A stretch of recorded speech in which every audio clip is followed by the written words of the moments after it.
Και να καλέσω με μεγάλη τιμή και συγκίνηση τον φίλο, μέντορα, ηγέτη του φιλελεύθερου κινήματος παγκοσμίως, τον Ντόν Πάλμερ, στη σκηνή για να παραλάβει το πρώτο βραβείο Προμηθέας για την μακρόχρονη συνεισφορά του στο φιλελευθερισμό.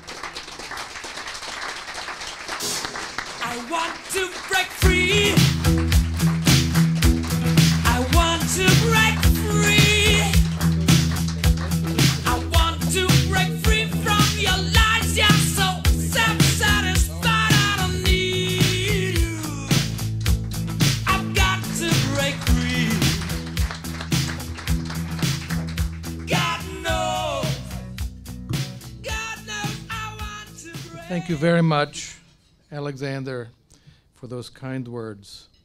I'm truly honored by this award, which has been bestowed on me by people whom I admire, for their patriotism, for their passion, and for their commitment to principles that were given to the world by Greek civilization: logos, rational discourse; eleutheria, liberty; and istonomia, equality before the law and the rule of law.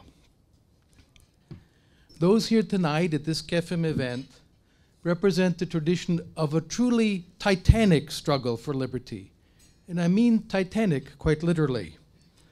Prometheus was a titan, and he was the younger brother of Atlas, also a titan.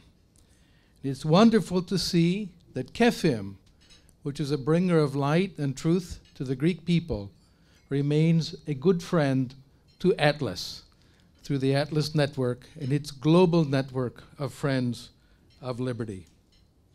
I've been impressed by the truly patriotic determination of the Greek liberals in the face of crises and challenges. The young man I met earlier, who is a volunteer at ΚΕΦίΜ, said, "I don't want to have to leave my country. I want to be able to live in my country and prosper.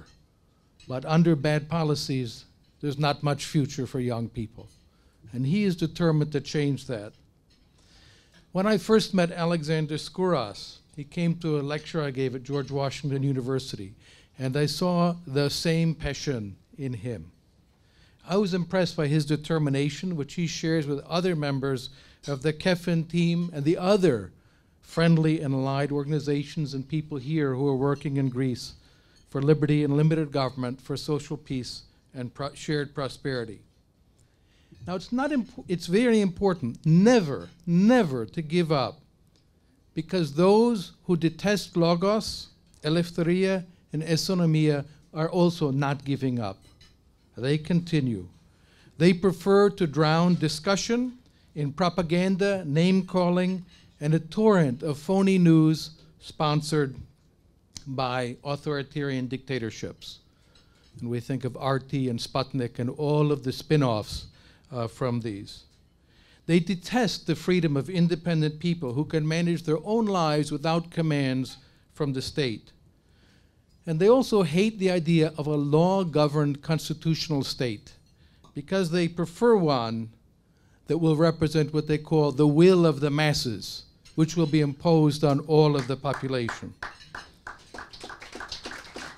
But in practice, what does the will of the masses mean? It always means the will of those who claim to speak for the masses, the will of a dictatorship, the will of a small group, or even of one person who claims to focus the will of the people in himself. And those who manage to hold on to absolute and unlimited power enrich themselves as they loot the population. We see this in Venezuela, we see it in Russia, we see it in China and other systems, where dissidents are jailed or killed. There's no logos there. Discussion is not allowed.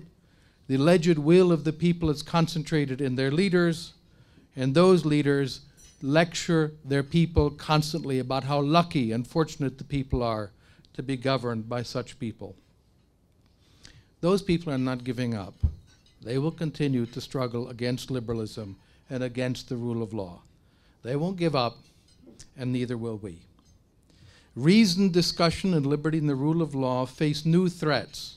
We have a different situation I would not have predicted even 10 years ago. An international illiberal alliance has emerged that draws together what for a short time were seen as opposing tendencies, but which in fact share common premises, radical collectivist movements.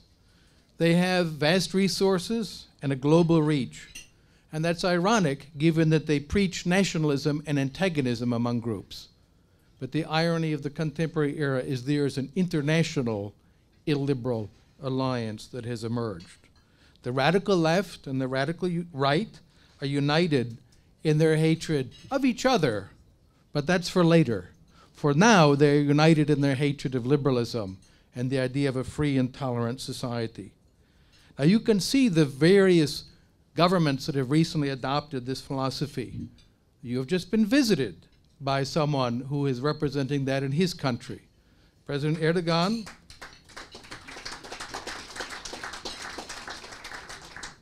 is building a theocratic, authoritarian state on the ashes of an emerging secular liberal society, which he is rapidly destroying.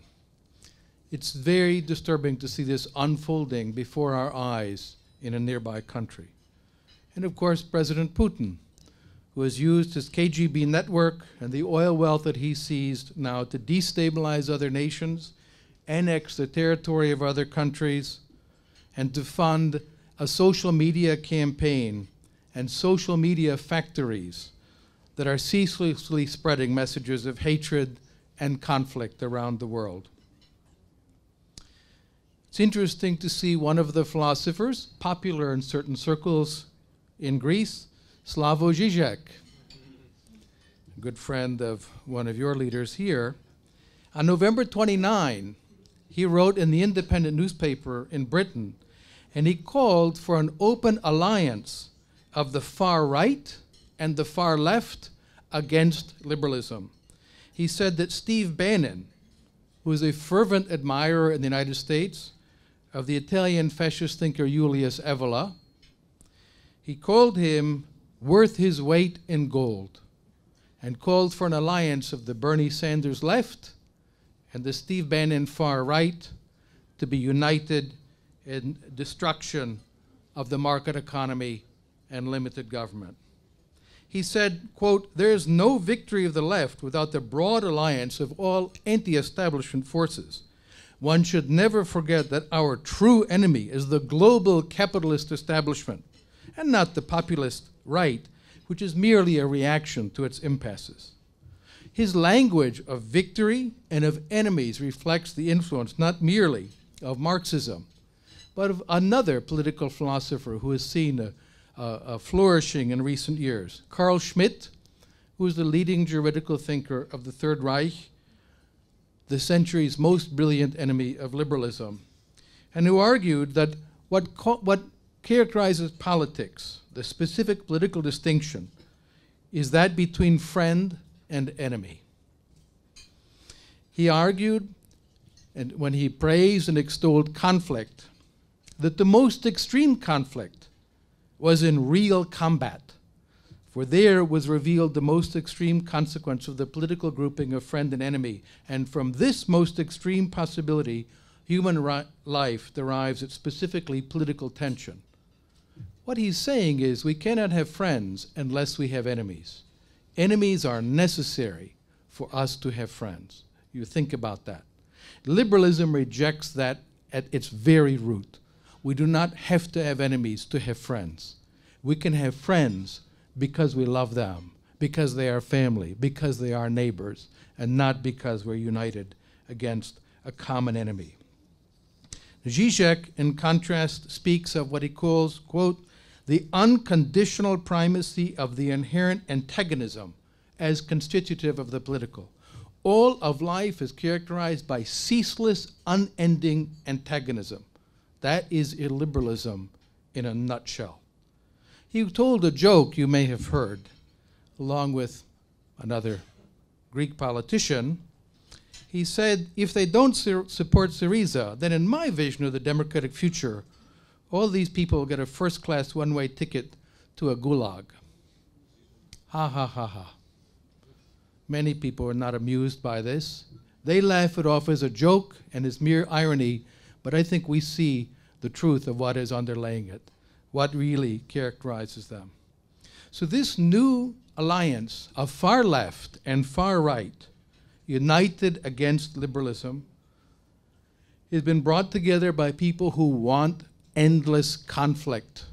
That is what they live for.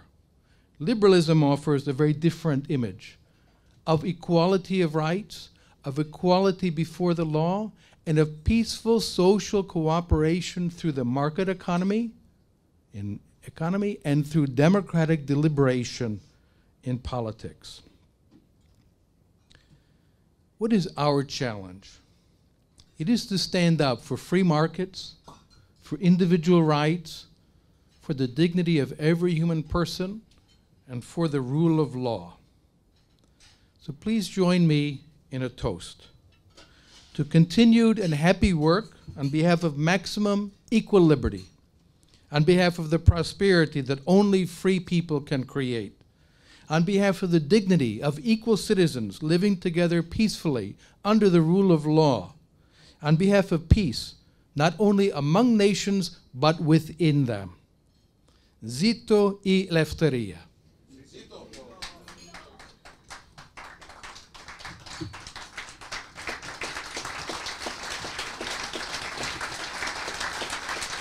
Thank you very much.